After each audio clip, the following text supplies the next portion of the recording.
கடவுள் டிவி நேயர்களுக்கு அன்பான வணக்கம். அடியேன் திருமயிலை கற்பகலட்சுமி சுரேஷ்.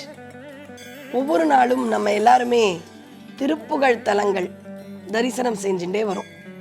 மதுரையிலிருந்து மேற்கே ஒரு 8 கிலோமீட்டர் போனால் அழகான மலை தென் பரம் குன்றம். இப்போ மதுரை கோயில் யாரு? மீனாட்சி. சிதம்பரத்தில் யாரு? நட்ராஜா. அது சிவன் கோயில், இது அம்பாள் கோயில், இதெல்லாம் சொல்லிடும். நிறைய இடங்கள்ல சிவன் கோயிலாக தான் இருக்கும், ஆனால் முருகன் தான் புகழ். வயலூர் சிவன் கோயில், ஆனால் புகழ் யாருக்கு? முருகனுக்கு. அது மாதிரி தென் பரம் குன்றம், புரிகிற மாதிரி சொல்கிறேன், திருப்பரம் குன்றம் அது யாருடைய கோயில்? சிவபெருமானுடைய கோயில். பரம் குன்றநாதர், அண்ணாமலையார் மாதிரி ரொம்ப பழமையான சிவாலயம். இங்க இருக்கிற முருகன் தான் இன்னைக்கு ரொம்ப பிரசித்தி. தெய்வ யானை திருமணம் அப்படின்னா திருப்பரம் குன்றம். இந்த தலம் போனா திருமணம் நடக்கும். ரொம்ப அழகான திருப்புகழ் கிடைத்த இடம் திருப்பரம் குன்றம். சந்ததம் பந்த தொடராலே சஞ்சலம் துஞ்சி திரியாதே கந்தனென்றென்றுனை நாளும் கண்டு கொண்டு அன்பு புற்றிடுவேனோ தந்தியின் கொம்பை புணர்வோனே சங்கரன் பங்கில் சிவைபாலா செந்திலம் கண்டி கதிர்வேலா தென்பரம் குன்றின் பெருமாளே. அதாவது இந்த பந்தங்கள் போதும் முருகா, நீதான் வேணும் அப்படின்னு முருகன் கிட்ட தஞ்சம் அடைய வேண்டும் என்று அழகாக பாடிய திருப்புகழ். சரி, எதனால திருப்பரம் குன்றத்துல முருகன் புகழ் ஓங்கியது? ஒரு சுவாரஸ்யமான ஃப்ளாஷ்பேக். மதுரைன்னு சொல்லும் பொழுதே எல்லாருக்குமே ஒரு திரைப்படம் ஞாபகம் வரும். நெற்றிக்கண் திறப்பினும் குற்றம் குற்றமே. நக்கீரா அப்படின்னு சொன்ன அந்த வசனம்லாம் ஞாபகத்துக்கு இருக்கும். நக்கீரர் சங்கப்புலவர், கொஞ்சம் ஆணவம். அதனால சிவன் கிட்டையே அகந்தையை காமிக்கிறார். அகந்தையால் தன்னுடைய நிலை மாறி உடல் முழுக்க வியாதி, பொற்றாமரையில் சிவன் கண் திறக்க, நெற்றிக்கண் திறக்க, விழுந்து எழுந்து நோயோட அவமானப்பட்டு எங்க போறதுன்னு தெரியல, அப்படியே மேற்கால வரார். இங்கேயும் ஒரு சிவன் கோயில், ஊருக்கு நடுவில் இருக்க அவமானம், ஒதுக்குப்புறமா இருக்கிற இடத்துல சிவ பூஜை பண்ணலாம், ஆணவம் வந்துடுச்சு, உணர்ந்துட்டார். சரின்னு ஒரு இடத்துல அமர்ந்து சிவ பூஜை பண்ற. என்ன பூஜை? சிவ பூஜை. எதிர்க்க ஒரு மரம், மரத்தில் ஒரு இலை, அப்படியே இலை விழுது. விழற வரைக்கும் அவர் சிவபூஜையில தான் இருந்தார். அது கீழே விழுந்துதா, அங்க ஒரு நீர்நிலை. பாதி இலை தண்ணிலையும் பாதி இலை தரையிலையும் விழுந்தது. இது கூட சாதாரணம் தானே. திடீர்னு ஒரு காட்சி, நீர்ல விழுந்த இலை அப்படியே மீனா போச்சு, தரையில விழுந்த இலை பறவையா போச்சு. சிவ பூஜையை விட்டுட்டேன். இது என்னடா, இலை மீனா மாறுது, பறவையா மாறுது. இது எதை உணர்த்துகின்றது தெரியுமா? அதாவது மேல இருந்து தான் வருது நம்ம ஆன்மா.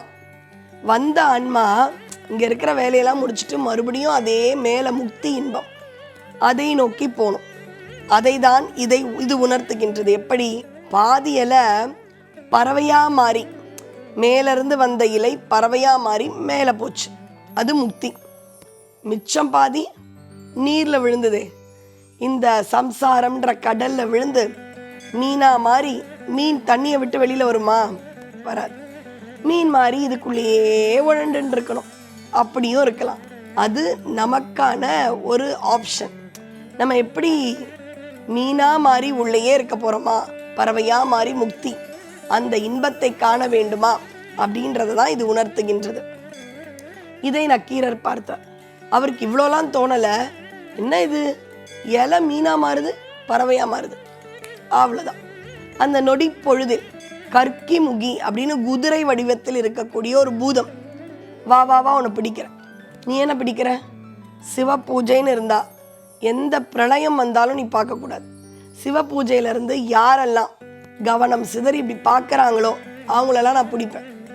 அந்த பூதம் இப்போ இருந்தால் நமக்கு என்ன ஆகும்? உடனே அந்த பூதம் பிடித்தது குகைக்குள்ள போட்டது. எல்லாரையும் சாப்பிட போறேன், இதோ குளிச்சுட்டு வந்துடுறேன் அப்படின்னு போகுது.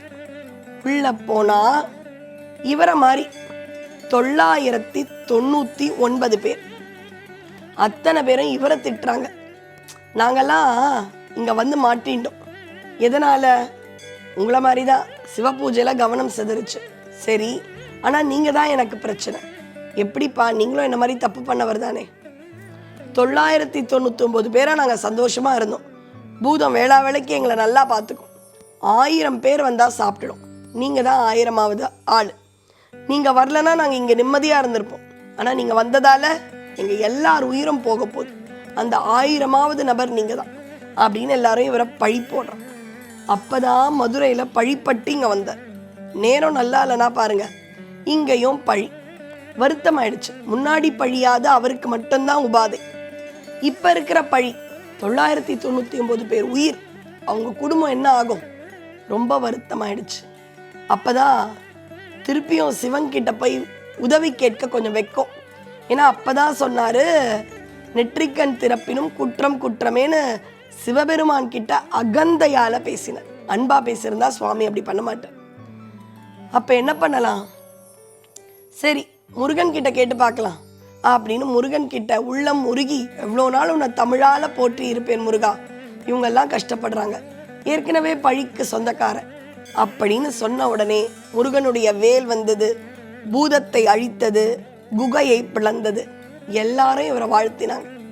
அந்த வாழ்த்து பெற்ற உடனே அவர் பார்த்தார், இப்பேற்பட்ட முருகனுடைய புகழை ஊர் ஊரா சென்று சொல்ல வேண்டும் அப்படின்னு இங்கிருந்து திருச்செந்தூர், பழனி, திரியேரகம், திருத்தணி, மற்ற மலைகள், பழமுதிர்ச்சோலைன்னு அவர் முருகன் புகழை ஆற்றுப்படுத்தினார். அதுதான் திரு முருகாற்றுப்படை. அப்பேற்பட்ட திருப்பரங்குன்றத்தில் நக்கீரர் அவருக்கு நேர்ந்த அனுபவத்தை நம்ம எல்லாருமே கழித்தோம். தொடர்ந்து திருப்பரங்குன்றத்தின் பெருமையை அறிவோம். முதல் படை வீடு மலை மேல தங்குங்க. தொடர்ந்து முருக தரிசனம். நன்றி, வணக்கம்.